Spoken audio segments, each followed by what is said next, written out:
Alright, so we're going into budgeting video 3, and at the end of the last video we were talking about pricing strategies to try to help determine how much to charge for your different events and some strategies there.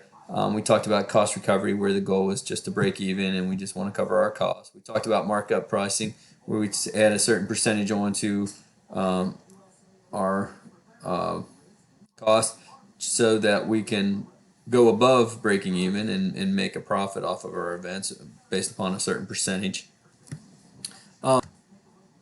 So other ways to go about determining how to come up with a pricing strategy is going rate pricing. And so now you just compare yourself to other agencies, other sport events, your competition, and basically provide the same cost. You feel like you're going to give the same service, so you're going to charge the same amount.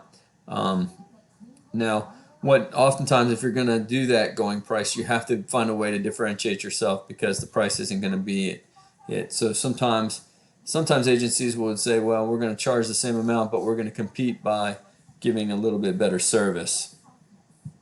Okay, and so people will choose to come to them instead of their competition.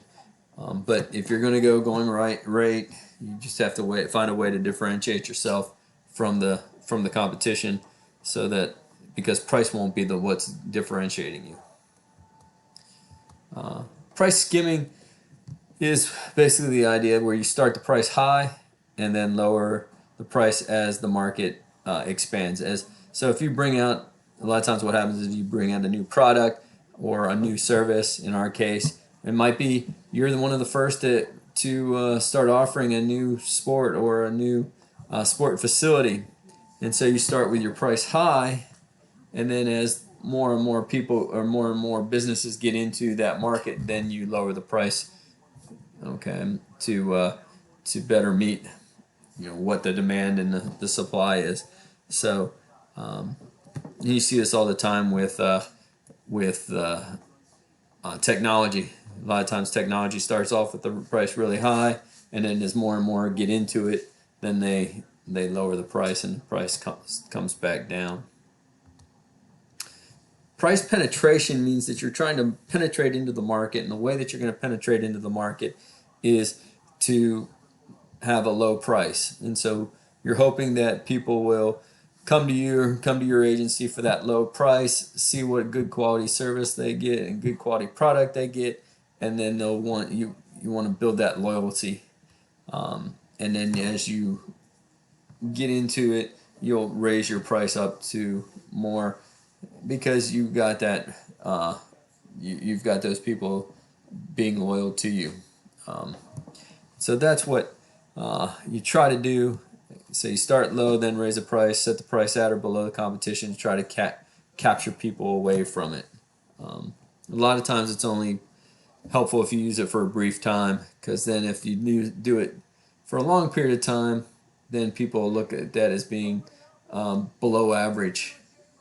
And if you raise it up, then they're thinking, hey, this is still a below average place. Now they're charging above average price or average price, and that's usually doesn't go over so well. Demand-oriented pricing. The price should be based on what the consumer is willing to pay. Again, supply and demand. So if the product is in demand, you can charge more. What happens a lot of times is availability. This summer, with the corona, it's really knocked down some of the opportunities that people have had. But so if there's not much availability, then what happens is they can charge a little bit more for it. A lot of times you see this with tickets, and if there's not much availability of the tickets, then you can charge more for those tickets. You see certain professional teams have that where they're the Pittsburgh Steelers, great example. Takes someone dying to get season tickets. That their season tickets become available and people can purchase. It's availability. People are willing to pay a lot of money for those tickets because they're not very available. And then perceived quality. is this going to be a better quality experience? Is there more kind of bang to your buck, so to speak? We just took part in a Triple Crown Summer Nationals. It was pretty high price, $1,800 for the tournament. But why? It's a large tournament. There's more exposure, better competition. So you're getting that perceived quality, and you're willing to pay that higher rate for that tournament because of those exact things. And I'm hoping to get the director of that event to talk to you next week, so you can learn a little bit about running those large national tournaments. And his was really good. So, but these are all strategies that come into pricing, and your agency will have their strategies of how they're going to price it, and it's going to be oftentimes based on one of these, but it's also based upon what their goals, vision, mission is within that organization. Okay.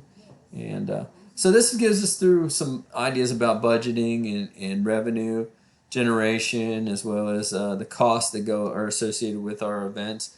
That one of the elements of your assignment is to create a budget, looking at what you're going to need to run your event and to help your event be successful. So wanted you to kind of plan what it's going to take for you to be able to run your event and the costs that are associated with it.